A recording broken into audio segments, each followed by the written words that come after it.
Hello అండి, the spice route Telugu ఛానల్కి స్వాగతం. ఈరోజు మన రెసిపీ బీరకాయ ఫ్రై అండి. ఎటువంటి హడావిడి లేకుండా చాలా సింపుల్గా రోజు చేసుకునే విధంగా బీరకాయ కర్రీ ఎలా తయారు చేయాలో తెలుసుకుందాము. ఈ ఫ్రై చపాతీలేకి, వైట్ రైస్లేకి చాలా టేస్టీగా ఉంటుంది. దీనికోసం నేను ఇక్కడ ఒక 1/2 కిలో బీరకాయలని తీసుకున్నాను. వీటిని ఈ విధంగా చిన్న చిన్న ముక్కలుగా కట్ చేసుకోవాలి. పైన ఉన్న తొక్కు మొత్తం తీసేసుకొని కట్ చేసుకోవాలి. అలాగే పచ్చిశనగపప్పును ఒక 2 స్పూన్లు నానబెట్టుకోవాలి. ఇప్పుడు స్టవ్ మీద ఒక బాండీ పెట్టుకొని ఆయిల్ వేసుకోవాలి. అందులోకి కొద్దిగా ఆవాలు వేసుకోవాలి. ఆవాలు చిటపటలాడిన తర్వాత మనం నానబెట్టుకున్న పచ్చిశనగపప్పు వేసుకోవాలి. వీటిని లైట్గా ఫ్రై చేసుకోవాలి. ఎక్కువగా ఏం ఫ్రై అవ్వాల్సిన అవసరం లేదు. ఇప్పుడు ఇందులోకి ఒక పెద్ద ఆనియన్ని చిన్న ముక్కలుగా కట్ చేసుకుని వేసుకోవాలి. ఈ ఆనియన్స్ పచ్చివాసన పోయే వరకు ఫ్రై చేసుకోవాలి. ఇది ఫ్రై అవుతున్నప్పుడు ఇందులోకి కొద్దిగా కరివేపాకును వేసుకోవాలి. ఆనియన్స్ ఫ్రై అయిన తర్వాత మనం కట్ చేసి పెట్టుకున్న బీరకాయల్ని వేసుకోవాలి.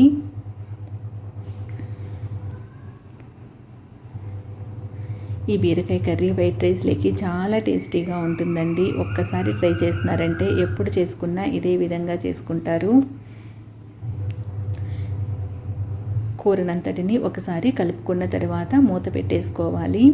మంటను మీడియం ఫ్లేమ్లో పెట్టుకొని ఒక 5 నిమిషాలు అలాగే వదిలేయాలండి. బీరకాయలో ఉన్న వాటర్ మొత్తం వస్తుంది.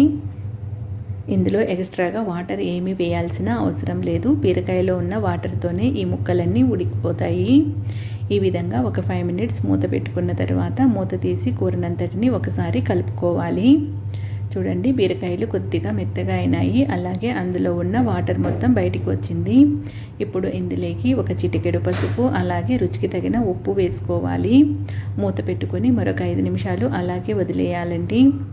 ఇప్పుడు ఒక మిక్సీ జార్ తీసుకొని అందులోకి 3 లేదా 4 టేబుల్ స్పూన్ల పల్లీలు వేసుకోవాలి. ఒక 5-6 వెల్లుల్లి రెబ్బలు, రుచికి తగిన ఉప్పు, ఒక 1/2 స్పూన్ ధనియాల పొడి, మనం తినే కారాన్ని బట్టి కారం వేసుకోవాలి. వీటన్నిటిని పౌడర్ లాగా మిక్సీ వేసుకొని పక్కన పెట్టుకోవాలి. ఒక 5 నిమిషాల తర్వాత మనకు బీరకాయలు ఒక హాఫ్ ఉడికిపోయి ఉంటాయండి. ఒక 50% బాగా ఉడికిపోయి ఉంటాయి. మధ్య మధ్యలో కలుపుకుంటూ మూత పెట్టుకొని మరొక 5 నిమిషాలు ఉడికించుకుంటే సరిపోతుందండి. బీరకాయలు తొందరగానే ఉడికిపోతాయి, ఎక్కువగా టైం ఏం తీసుకోవు. మనం బీరకాయల్లో సాల్ట్ వేసుకునేటప్పుడు చూసుకొని వేసుకోవాలి. మనం పల్లీల పౌడర్ పట్టుకున్నప్పుడు అందులో కూడా వేసుకున్నాం కదా, చూసుకొని కొద్దిగానే వేసుకోవాలి బీరకాయల్లో ఉప్పు అనేది. ఈ విధంగా బీరకాయ బాగా మెత్తగా ఉడికిపోవాలండి. ఈ విధంగా ఉడికిపోయిన తర్వాత మనం మిక్సీ పట్టుకున్న పల్లి పౌడర్ని వేసుకోవాలి.